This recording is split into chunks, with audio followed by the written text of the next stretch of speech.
They handcuffed a dying woman to her hospital bed and arrested her, 44 years old, fighting for every breath, and they still wouldn't let her go. July 17, 1959. Metropolitan Hospital, New York City. Billie Holiday lay dying, liver destroyed, heart failing, lungs collapsing. And Federal Bureau of Narcotics agents walked into her room, handcuffed her to the bed, fingerprinted her, took a mugshot, and placed her under arrest. She had 70 cents in her bank account and $750 strapped to her leg, money she'd saved to tip the nurses who'd shown her kindness. 2 police officers stood guard at her door. They wouldn't let her friends visit, and when doctors tried to give her methadone to ease her suffering, federal agents ordered them to stop treatment after just 10 days. She died handcuffed to that bed on July 17, 1959, age 44. Outside the hospital, protesters carried signs reading, "Let Lady Day live." Inside, Harry Anslinger, the man who'd hunted her for 20 years, was reportedly satisfied. He wrote that for her, there would be no more heartache. But here's what you need to understand. Billie Holiday didn't die from addiction. She was killed by her own government. And it started with a song. 1939. A young black woman walked onto a stage at Cafe Society in Greenwich Village and sang 4 lines that would make her a target for the next 20 years. The song was called "Strange Fruit," a haunting protest against lynching that described bodies hanging from southern trees. According to historical accounts, the Federal Bureau of Narcotics warned her that same night, "Never sing that song again." The man behind the warning was Harry Anslinger, first commissioner of the Federal Bureau of Narcotics. According to journalist Johann Hari's extensively researched book Chasing the Scream, Anslinger was an extreme racist who believed jazz musicians created what he called satanic music. But Holiday terrified him for a different reason. She was a black woman with wealth, white friends, and a voice that forced America to confront lynching. Holiday put it in her contract.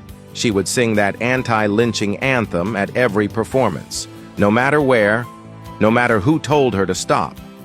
According to historical documentation, Anslinger sent FBI agent Jimmy Fletcher to infiltrate her world, document everything, and build a case. Fletcher followed her for over a year, danced with her in Harlem nightclubs, played with her dog. He got close.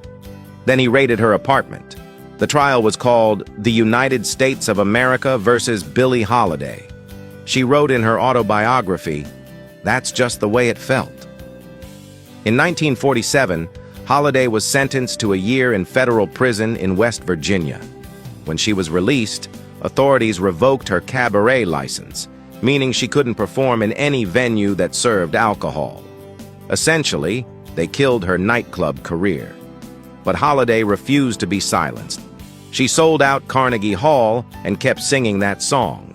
Harry Anslinger wasn't finished. He recruited Colonel George White, and according to historian Johann Hari's analysis of historical documents, White planted drugs on Holiday during a San Francisco hotel raid in 1949, even though she'd been clean for over a year.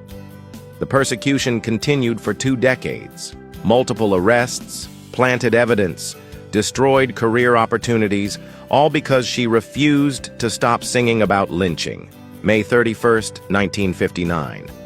Billie Holiday collapsed. Liver disease, heart failure, years of trauma and substance abuse had destroyed her body.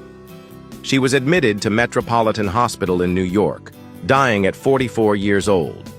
And even then, even as she lay dying, they wouldn't let her rest. According to multiple historical accounts, federal narcotics agents arrived at her hospital room. They claimed they found heroin in a tinfoil envelope hanging on the wall, 6 feet from her bed, a spot she couldn't possibly reach.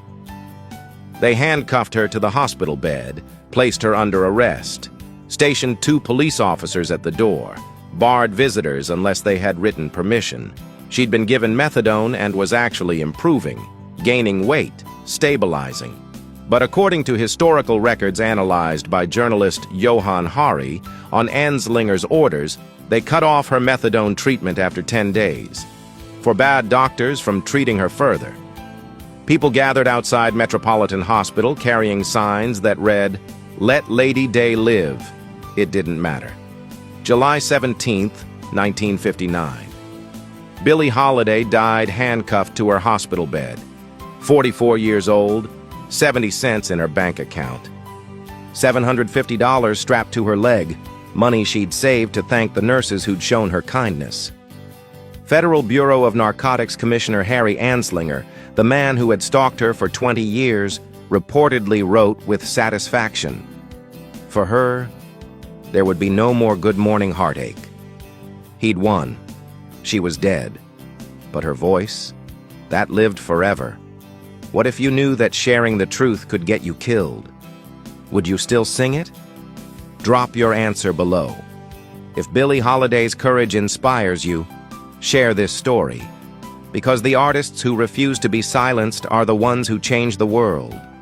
Follow for more untold stories of resistance.